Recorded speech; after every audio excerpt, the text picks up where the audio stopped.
This poor man. So that was March 1945. Next month in April, April 12th, 1945, Roosevelt is going to die. He has a stroke. And it's devastating because this man, if you are a person living in the country, he is the only president that you have known in your adult life. If you're a child, he was president when you were born. Some of the soldiers that were fighting for him in his army um, only knew him as president. So this is devastating, absolutely devastating for the country because the war has not officially ended yet. We're still fighting with Japan. Um, and so Roosevelt dies April 12th, 1945, and the country is heartbroken. Then in the final weeks, like the last couple weeks of April 1945, so that same month, Mussolini is going to die, and then Hitler is going to commit suicide. So we have completely taken Germany. And it's very upsetting to see that FDR did not make it to the end of the war. And because I think he would have done it differently. If you know anything, we have 2 atomic bombs coming up. So I think he would have done it a little bit differently. But I really wish that he would have been there for the Cold War because I think, again, he would have handled it a little bit differently. Anyway, so the man named Karl Donitz has taken over Germany, like the leader. He's not a dictator or anything. You just need like a leader because the Allies are going to talk to the people of Germany, and somebody has to be in charge while we tell Germany their punishment. Basically, like you did something bad. It's kind of like the Treaty of Versailles. So we talked with this man Karl Donitz, and he surrenders May 7th. So it's Hitler commits suicide at the end of April. May, beginning of May, Germany surrenders, and that is declared VE Day, or Victory in Europe Day. So we're getting closer. We are getting closer to the end of the war. We have taken Europe. Hitler is dead. Mussolini is dead. Stalin is still alive and doing bad things. Japan we'll talk about this week. And Roosevelt's dead. So it's kind of sad. I again don't say any dictatorship jokes. Sad. So yeah, Germany surrenders. We have some pictures here to look at. Don't forget to write a summary. Why is VE Day significant? I mean, come on. Why is Victory in Europe Day significant? We've been fighting this war for 4 years. Pictures. So here we are. We have a Winston Churchill right here, and he is standing over FDR's grave. One of the famous quotes actually from Eleanor, because she's back there, the reason why I'm saying Eleanor. She is right here. That's Eleanor, Franklin's wife. She said famously, after he died, after her husband died, that her career, her public life is over.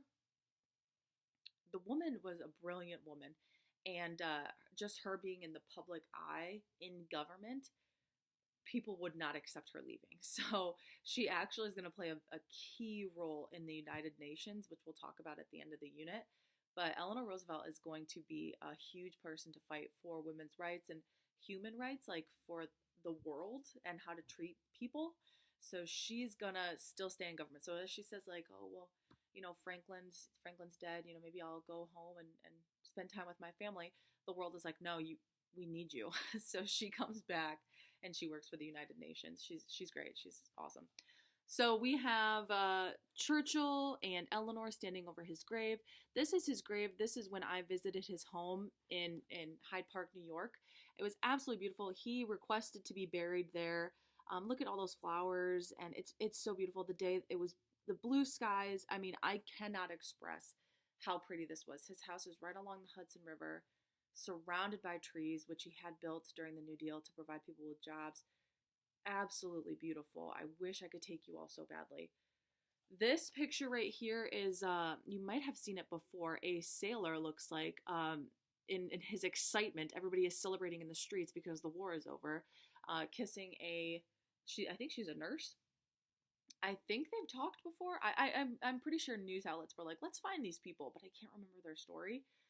Oh, at the bottom we have people celebrating, obviously, that the war is over. It's VE Day. We have some military personnel, and everyone's just so excited because we have defeated Nazism, and that is a huge thing. Yes, we're still fighting with Japan, but we have defeated Nazism and fascism because Mussolini was the original fascist, and we have just taken those down. So, in that circumstance, democracy wins, but with the Cold War, we're going to be fighting somebody else, which is communism. And this quote right here is as soon as you walk into his museum, which if you got the links that I sent out about taking virtual trips in FDR's museum, I highly recommend it. Those are very cool. This is like the first thing that you see because it's like right when you walk into the museum is this massive poster. It's huge. I got a picture standing next to it. I mean, it's and I'm tall, but that thing is massive. So take those virtual tours. Those are fun. It says the test of our progress is not whether we add more to the abundance of those who have much, it is whether we provide enough for those who have too little. And I think that summarizes FDR. And he also, that was by him, he said that. But that was his goal, right? He came into office during the Great Depression and he helped give people jobs. We have the New Deal, we have the Second New Deal, and he protected people during the Dust Bowl. We have his fireside chats. He helped people. He helped people. That's what he wanted to do. He was just a great man. I think he's a true hero. This last one on the bottom here before we end, that is a cane, and that right there is a cigar, and that is Winston Churchill, a picture of him holding that cane and holding that cigar, because every time I see Winston Churchill, every single time, he's smoking a cigar. I guarantee, see, oh wait, does he? It looks like he has a cigar, and he does. All right. Casually sitting at the Yalta conference, he's smoking a cigar. Look at that. Smoking a cigar. Winston Churchill. The man always had a cigar. So I took a picture of that. That's in Franklin Roosevelt's museum, is Winston Churchill's cane and cigar. So I thought that was pretty funny after talking about FDR's death. Something to cheer us up a little bit. But yeah, don't forget a summary for that one slide. We're getting closer and closer to the end of the war. Your test is going to be on Friday. We'll review and get that figured out. We're actually going to finish the slides tomorrow, and we're going to review Wednesday, Thursday, test Friday. Okay? Come to my office hours so we can chat and study for this test. Okay. Bye, guys.